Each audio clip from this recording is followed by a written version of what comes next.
Welcome everyone to the Firing the Man podcast. On today's episode, we will be discussing how to find a third-party logistics company for Amazon fulfillment. The background for this episode is a conversation that Ken and I had a couple weeks ago where we both admitted that we had finding a 3PL on our to-do list, and it had been on our to-do list for several months and we just hadn't done it. We decided to hold each other accountable for achieving this task by the beginning of Q4. As we started this process, we decided to document our journey and make a podcast episode to share our stories. So let's dive in. Ken, let's first start talking about what is a third-party logistics company. Yeah, absolutely. And to kind of back it up a little bit, why we want a 3PL, just to give the audience kind of a vision of that is, you're selling on Walmart, I'm getting ready to sell on Walmart. With all the mess with Amazon's warehousing lately, we're adding just another layer. We're adding another warehouse where we can add another sales channel. So it's just reaching more customers and a little bit of diversity. When if Amazon decides, hey, I'm shutting you off, I'm not listing you as Prime, we can just flip listings over and fulfill with a 3PL. So it's kind of crucial going to that next level. Absolutely. So to discuss what a 3PL is, if you're an e-commerce business owner, order fulfillment is an integral part of your operations. As your business grows, you may find that fulfilling customer orders in-house is no longer feasible. Ken, I know you and I have both done this at different parts of our journey, and going to the post office every single day sucks. And so working in your business and not on your business. Exactly. So you reach a point where you need to expand your fulfillment strategy. And for many businesses, this means outsourcing fulfillment. And so in our businesses, we've done that through Amazon Fulfillment, FBA. And that is great. They are, in my opinion, one of the best logistics companies in the world. But there are some downsides. And, one example, this comes up for me every year in Q4. So on a standard size item, storage is 69 cents per cubic foot for Q1, Q2, and Q3. Now in Q4, that goes from 69 cents up to $2.40. Oh, wow. And so they do this, they get you in their system, and every Q4 your storage fees, increase by a factor of 4. And that's just, it's really expensive, and that is robbing your bottom line. And so last year during Q4, when I saw this come up, I thought to myself, I really need to get into a 3PL just to avoid these fees. I didn't. And that was probably the first time getting into a 3PL company was on my to-do list. And, 9 months later, I haven't done it, but we've gotten the ball rolling, and we're just going to kind of share with you our story. So what does a 3PL do? What functions do they serve? Sure. So David, as we're exploring this topic of a 3PL, can you explain some of the functions that they provide? Yeah, absolutely. So, first things first, they're going to receive your inventory. You're going to send them, 1,000 units of your inventory, and they're going to receive them, and then they're going to warehouse them. So typically, you're going to have a designated bin for each one of your SKUs. If you have an oversized item, you may have a pallet or certain area where all of your stock is held. So receiving, warehousing. The next thing is picking. This would be when you receive an order on Amazon, somebody will go and grab that item, and then they will pack it, and then they will ship it to the end user. And some 3PLs handle returns and some don't. And this is something that I want to talk a little bit about, because up until now, I have been receiving all of my returns to my house. Has that been the same thing for you? Yes. And that is, honestly, it's obnoxious. I get a package every single day with returns, and I'm on a first name basis with the UPS guy. He's a hell of a great guy, but once I get those returns, I put them in my basement, and every 3 months I have to spend an entire day unpackaging them, re-tagging them, putting new barcodes on them, and shipping them back to Amazon warehouse. Now, some 3PLs, they offer this function where they're going to receive your returns and they're going to put them right back into your inventory. And so that's going to save you on shipping costs, and it's just logistically an easier thing to do. And so as you grow and scale and sell more units, you're going to have returns, especially on Amazon where there's free returns.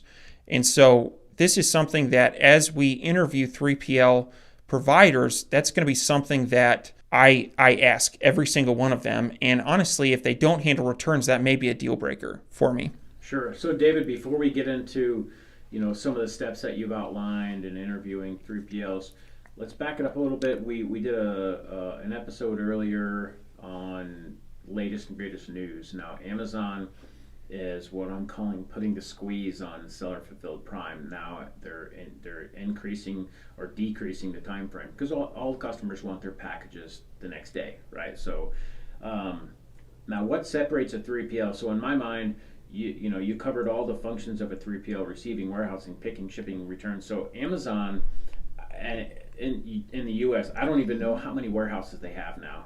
I think it's well over 100. So they can spread out all of your inventory. Let's say you ship 1,000 units in, they might have 20 units at 60 warehouses or whatever. That's horrible math, but you know what I'm saying. On a 3PL, is it one warehouse? Is it 3? Is it 10? Like in your research, like what would can you talk to the audience about it? 3PLs, and are there different levels of them? Yeah, absolutely. And this is huge. I was just the other day, I was working on some sales tax issues, and one key there is how many states do you have inventory in? And at that time, I had inventory in 29 states. And so that's at least 29 warehouses. And so what that tells me is the way Amazon is able to do that 2-day shipping is they spread your inventory out all across the United States and really, all around the world. And they're able, I have a huge warehouse, or a lot of my inventory is in Joliet, Illinois. And so that inventory is probably only being sent to states that border Illinois, right? And so it's you're not traveling across the country. And I'm glad that you brought this point up because there are all kinds of 3PLs out there. And you see some that are like mom and pop shops that have one warehouse. And, just logistically, you are not going to be able to ship from one warehouse and cover all your bases throughout the United States. You would need to, in order to do that, you would need to, do like next day air shipping, which is super expensive. And so this is something that as you're looking for a 3PL company, size does matter here. And that's another question that I'm going to be asking every 3PL company that I talk to is how many warehouses do you have? And 2-day shipping is really important to me and my customers. Is that something that you can do? And not only is it something that you can do, but is it something that you can do 95 to 100% of the time? Because in order to do seller fulfilled Prime, you need to have that 2-day shipping. Right, yeah, exactly. And as we kind of share our journey into selecting 3PLs, we will bring on some experts on the show, interview them, ask them questions, and share with with you guys. One thing I would like to mention is the shipping zones. So that's definitely there. I believe there's 5 shipping zones in the U.S. and depending on what shipping zones that the 3PL are in, is the timelines on how it gets there. Now, obviously, Amazon doesn't use shipping zones because they can reach everybody next day. So, but it is crucial for 3PLs for the shipping zones. Now, David, can you discuss the steps, how we identified, which 3PL companies, how did you make your list? Yeah, absolutely. So one thing I wanted to try to avoid is just starting with a Google search. And the reason for that is oftentimes whoever comes to the top of the page is the person that runs the best Google ad and not necessarily the person with the best reputation. And so the first step that I took was I posted this question to 3 Facebook groups. Does anyone have any recommendations for a 3PL to fulfill Amazon orders? And specifically, I posted that to Amazon FBA High Rollers. That's got 73,000 members. I also posted it to Amazon Selling for Beginners, which has 26,000 members. And lastly, I posted it in Amazon FBA Domination and they have 24,000 members. And that's something that it's a good place to start. And typically, if someone's going to make a recommendation within one of these Facebook groups, it's because they have experience with them. And that's what I want. I want to talk to somebody who's used a 3PL because a lot of these websites make really great promises, but until you talk to someone who's a customer of that 3PL, you really don't know. So that's kind of how I started this process. And my goal was to just come up with a list of, say, 10 to 15 companies that I could check out and vet myself. But I wanted to fill this funnel with recommendations. The second thing I did was anybody I've ever been in a mastermind with or anyone that I've ever exchanged business cards with at a networking event, I sent them an email and asked them that same question is, hey, I'm looking for a 3PL. I'm wondering if you work with anybody. And I got some good recommendations there. And again, just trying to fill this funnel with prospects so I can go out and vet them and interview them myself. Nice. No, that's huge. That's a really good way to kind of scrape everything on the table in one big pile and start picking through it, right? Absolutely. So what are some of the so now that you have your bucket, your funnel filled up your bucket, what are some of the questions that you're going to ask them when you interview them? Yeah, absolutely. And we're going to this is every question that I go through, I am going to put this into a PDF document and we're going to load it on our website so you can download this for free. But to go into the questions that I'll be asking these 3PL companies, the first is, how are orders processed? Is it manual or does it sync up with your Amazon Seller Central account? And this is really important because when you're receiving several hundred orders per day, if you need to take that order information, name, shipping address, and manually put it into a 3PL's software, that's going to be very time consuming. And in most of these 3PL companies, they sync up with WooCommerce, they'll sync up with your Etsy account, your eBay account, your Amazon Seller Central account. And so that's something that's very important to me, and that is a deal breaker. Yeah, absolutely. So, we discussed recently, I have put in Sellbrite, which is a sales channel aggregation software, and 3PL would have to link into that to take orders from all the different channels. So that's definitely, high on my list. Absolutely. The second question is, what costs are involved? And what I'm doing right now, I've got great fulfillment. I'm using Amazon fulfillment, and all of my customers get 2-day shipping. And so this, at the end of the day, is going to be a cost-benefit analysis where I am comparing the rates that Amazon is charging me and going to see if I can get better rates in the same type of service that I'm currently getting. And so I want to know everything in terms of cost. So packaging materials like mailers or poly bags, is there an extra cost for that? Storage fees. What about long-term storage fees? How much per cubic foot are you going to charge me? Does that change throughout the year? We've discussed that in Q4, Amazon storage fees go up by a factor of 4. They go up from 69 cents to $2.40 per cubic foot. That's crazy. It is crazy. And they really, that is a big dent in your bottom line. And so that's going to be something that I'm going to ask a lot of questions about. It is storage. Return fees. Are you going to process my returns? And, is there an additional fee for that? And then, lastly, pick and pack fees and anything else. I want to know the total package. And what I think I'm going to do is, in order to, they will likely throw out a number of different statistics, but I'm going to give them the dimensions of one of my products. And we're going to use that as an example. I sell a product for $15. It is 1 inch wide, 8 inches long, and 0.7 inches thick, and it comes in a poly bag. What are my total fulfillment fees if it sits in your warehouse for 90 days, if it sits in your warehouse for 6 months? And that will give me an apples to apples comparison. to what I'm currently being charged through Amazon. The next question I'm going to ask is, can you offer 2-day shipping so I can keep my seller fulfilled Prime badge, or 1 day? Amazon, they've talked a lot about 1-day shipping, and is that something that you're going to be able to offer? Yeah. One other thing too, more of a joke, but yesterday the FAA approved Amazon's drone delivery.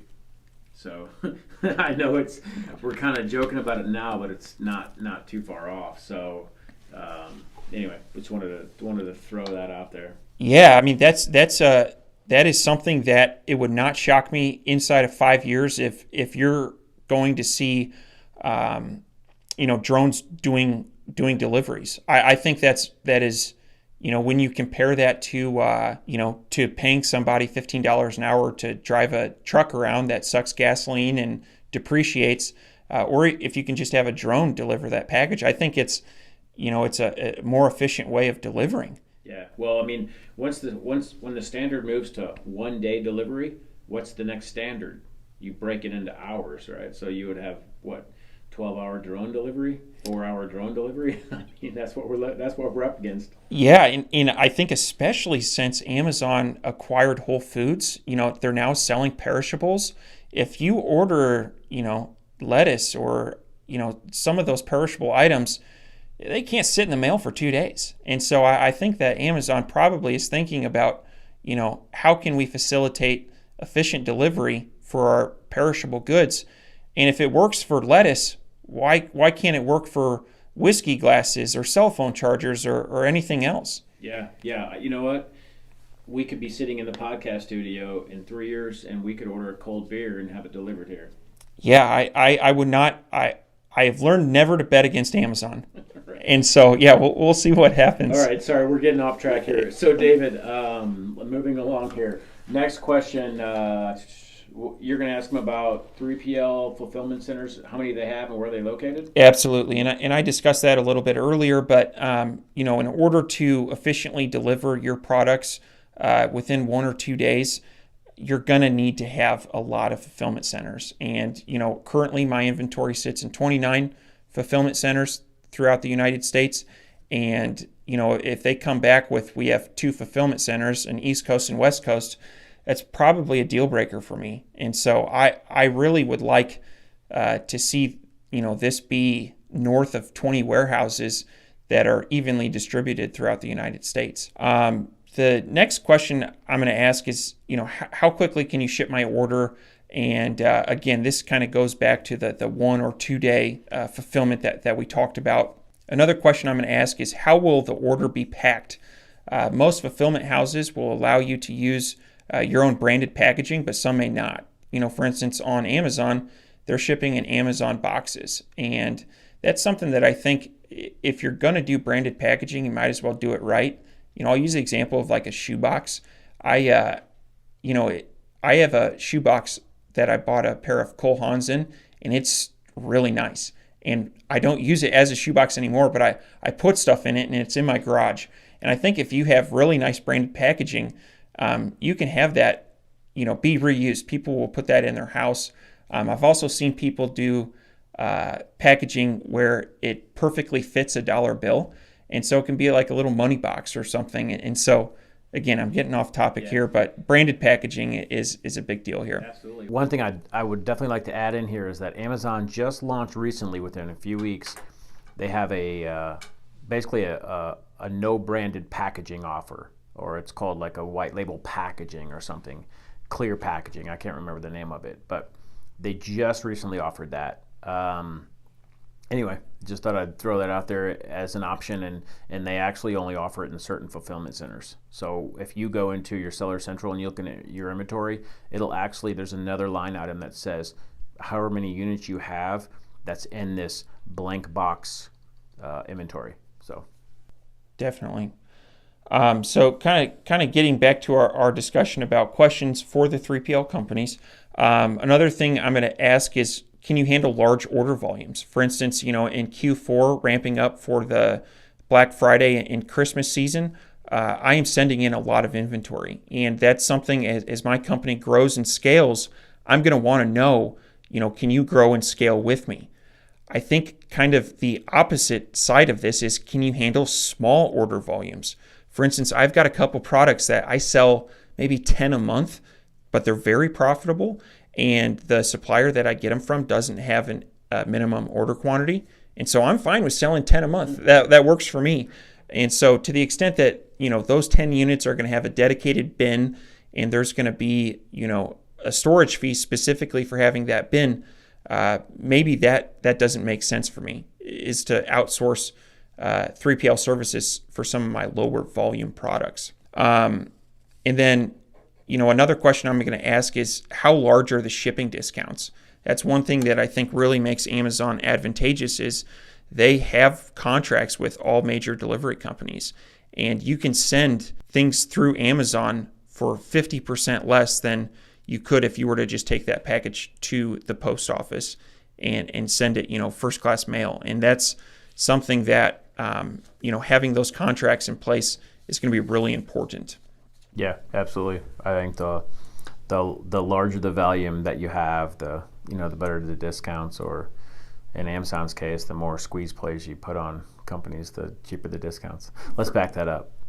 Take that rip on Amazon out of there. Yeah, that sounds good. So David, moving along, what's the next question? So one question, and this is very important, very, very, very important to me, is how long does it take to receive and process products? And, I'm sure, Ken, you've been in this situation where you have an item, it's running out of stock, you've done everything correctly. You've ordered on time, you've got the correct number of units showing up to Amazon warehouses, and then they sit in receiving for weeks. And I currently have this situation going on where I have 1,000 units sitting in receiving, and I am out of stock. And it's a frustrating way to start my day, but every morning I wake up and I check that. And every day that it's still sitting in receiving, it just makes my blood boil. And so this is something, having some sort of guarantee on receiving and processing is very important to me. And as I researched these companies, some of them highlighted the fact that we process everything that we receive within 2 or 3 days. And that's really important to me because Amazon doesn't have that guarantee. And as a result, you see their warehouses getting backed up. Yeah, absolutely. Personally losing tens of thousands of dollars. I had a shipment that's been sitting on the dock for 5 weeks and been out of stock for 3 weeks. It's very frustrating. So I definitely agree. This is fresh, and I'm pretty sure it's fresh in everybody's mind. But yeah, it would high priority have an SLA on receiving products. For sure. And the last question I'm going to ask is, can you handle international shipping? And again, I'm looking for a 3PL that's going to grow and scale with my business. Right now, I'm focused primarily in the United States. However, I would like to go international. That's, in part of my game plan for the next year is to expand into Europe and in the UK. And, this to me, it's not going to necessarily be a deal breaker, but to the extent that the 3PL said, oh yeah, we've got, we're a global company, and we've got a ton of warehouses over in Europe and the UK. It's that to me is going to be a huge plus. And so, again, as I have them on the phone, I'm going to be asking these questions, and this answer is pretty important to me. Yeah, absolutely. I didn't even think about that one until you said it. And not to spoil anything, but we have a guest coming on the show pretty soon that's an expert in international markets, so it'll be awesome. But you're right. Like, if you're looking to expand internationally in the next few years, why wouldn't you look for that now, or at least make sure that's compatible? Let's say you narrow it down to 3. That's not going to make sense if I say 3 3PLs. Let's say you narrow it down to 2 3PLs, and one has international capacity and one doesn't. That might be it might be a decision, maker for you. Absolutely. Now, one thing that I found as I was doing this research is, at the end of this process, I don't think that we're going to be able to make a blanket recommendation on the best 3PL to go with. There are certain 3PLs that specialize in oversized items. There are certain 3PLs that focus on, smaller items. Some of them, guarantee that 2-day shipping, and that's important. But I think depending on what type of product you sell is going to determine where you go, for a 3PL. And so Ken and I are going to be sharing at the end of this process who we end up going with and the reasons for that. But I do think that doing your own due diligence is important here because, what is best for me and my company may not be the best for Ken and his company. And we're going to share that process with you as we go through it. And the second thing that I learned was transparency on pricing is not on these companies' websites.